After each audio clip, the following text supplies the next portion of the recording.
Australia versus India के चौथे test का चौथा दिन खत्म हो चुका है और आई थिंक मैच पहले से ज़्यादा इंटरेस्टिंग हो गया। दूसरे दिन हम बात कर रहे थे कि मैच बिल्कुल वन साइडेड हो गया है, जितना टोटल ऑस्ट्रेलिया ने कर लिया था वो बिल्कुल ही आई थिंक वन साइडेड हो गया था। फिर तीसरे दिन इंडिया ने जिस तरह की बैटिंग की और अब चौथे दिन इंडिया ने जिस तरह की बॉलिंग की, हालांकि अगर देखा जाए तो ऑस्ट्रेलिया की टेल ने काफ़ी हद तक मैच को फिर दोबारा अपनी तरफ खींच लिया। पहले देखते हैं कि आज के दिन हुआ क्या है। रेड्डी और सिराज ने आज दिन स्टार्ट किया, इतना लंबा वो खींच नहीं सके टोटल को और 369 ही कर सके। उसके बाद फिर अगर देखें ऑस्ट्रेलिया की बॉलिंग की तो स्टार्क ने 25 ओवर किया, आउट उसने कोई नहीं किया इस इनिंग में। पैट कमिंस ने 3 आउट किए, स्कॉट बॉलैंड ने 3 आउट किए और उसके बाद नेथन लाइन ने भी 3 आउट किए, तकरीबन 29 ओवर उन्होंने भी किए। सो मतलब वो रेड्डी की जो इनिंग थी ना, आई थिंक वो काफ़ी हद तक इंडिया को इस सिचुएशन में ले आई थी जहाँ पे वो रिजल्ट आई थिंक किसी भी तरह का पॉसिबल हो सकता था कि इंडिया मैच बचा भी सकता था, शायद जीत भी सकता था। उसके लिए इंडिया को बहुत अच्छी बॉलिंग करनी थी, जो कि आई थिंक काफ़ी हद तक इंडिया ने की दूसरी इनिंग में। लेकिन आई थिंक जो टेल ने मतलब कमिंस ने नीचे से आके जो रन्स कर दिए, उसके बाद नेथन लाइन ने जो रन्स कर दिए, वो आई थिंक जो अब लीड है इस वक्त वो 350 की हो गई है। यार ऑस्ट्रेलिया बैटिंग के लिए आया, अब कॉन्स्टेस ने उसने एक चौका तो लगाया, लेकिन फिर बुमराह ने जिस तरह से उसको आउट किया आई थिंक काफ़ी ज़्यादा ब्रूटल था। वो जिस तरह से उसको आउट किया वो आई थिंक उसको पता ही नहीं चला, उसकी 3 विकेट जिस तरह से उड़ी। खैर उस्मान ख्वाजा ने भी 21 रन बनाए, फिर मार्नस लबुशेन आए, उन्होंने 70 रन बनाए, वो काफ़ी हद तक खींचते रहे मैच को। स्टीव स्मिथ भी जल्दी आउट हो गए थे, 13 रन उन्होंने बनाए, 41 बॉलें खेली लेकिन वो जल्दी आउट हो गए थे। उसके बाद ट्रेविस हेड आए, अब ट्रेविस हेड पहली इनिंग में भी कुछ नहीं कर सके थे और इस इनिंग में भी वो 1 रन पे आउट हो गए थे, सॉफ्ट डिसमिसल था उनका भी।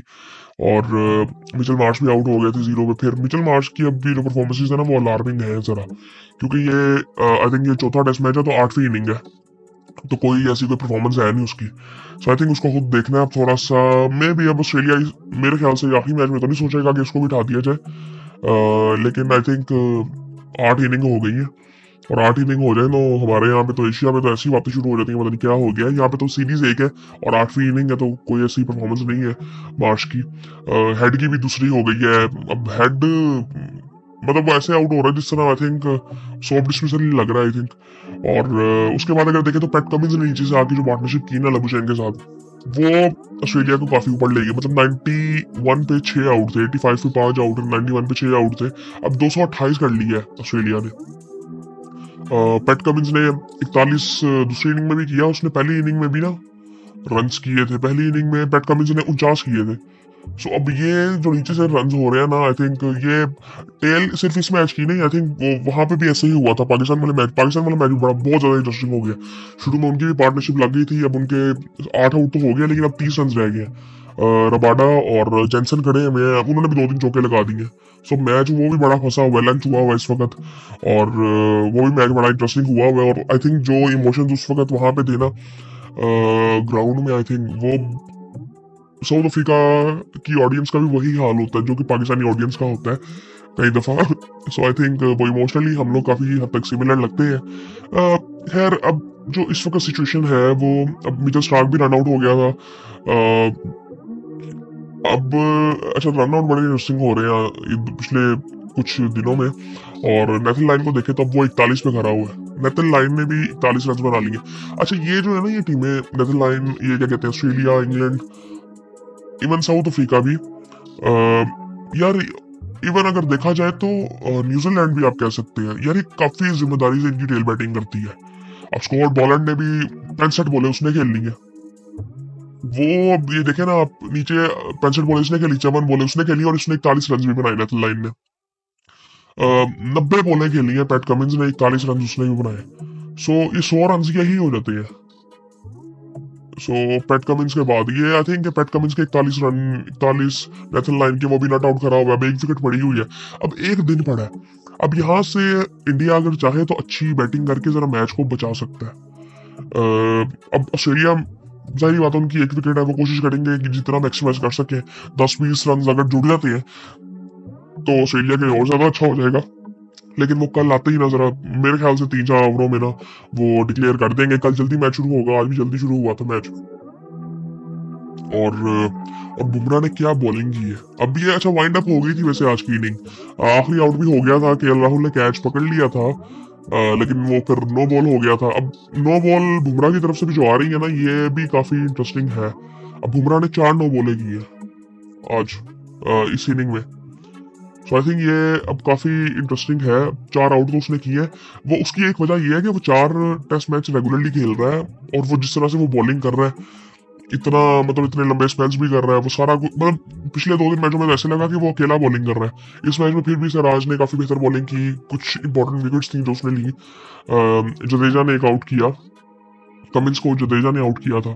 सो लेकिन आई थिंक बहुत आई थिंक इंजर्ड होना चाहिए इंडिया को, जरा ध्यान से अब देखना चाहिए कि इंजर्ड होना चाहिए बुमराह।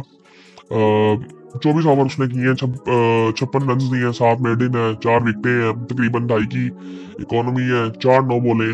सो जब नो बॉले होती है ना, तो इससे या तो क्या कहते हैं मेंटली तौर पर कुछ होता है, या तो इंसान ना थका हुआ होता है बहुत ज्यादा। बॉलर जब थका हो तो नो बॉल वो करता है। सो आई थिंक ये वही वजह है।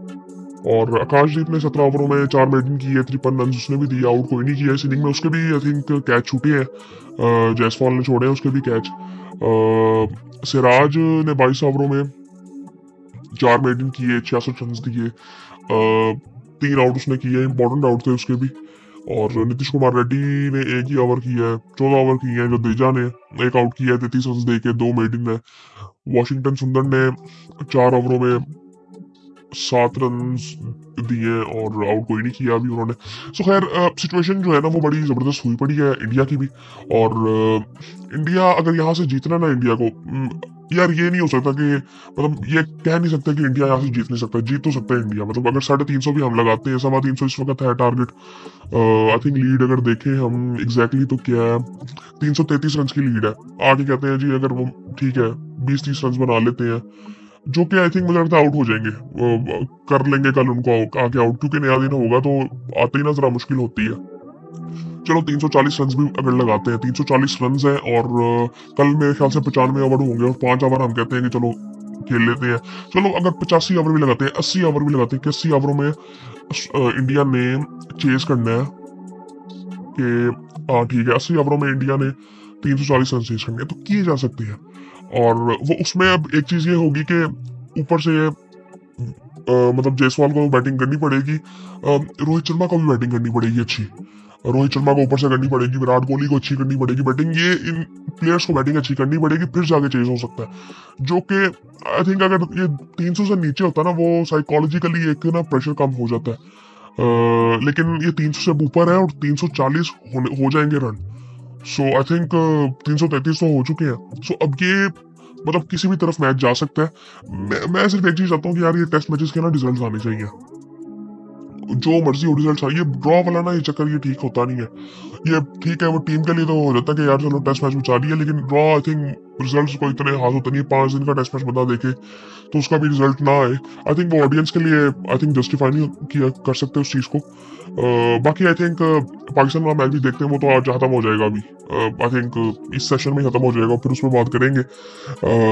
बाकी इंडिया का कल बड़ा इंपॉर्टेंट दिन फिर दोबारा है, और इंडिया के लिए अगर ये इंडिया सेफ भी कर लेता है टेस्ट तो जीत ही होगी। लेकिन आई थिंक मैं चाहता हूँ कि रिजल्ट आए यार, इंडिया की तरफ से आ जाए इंडिया।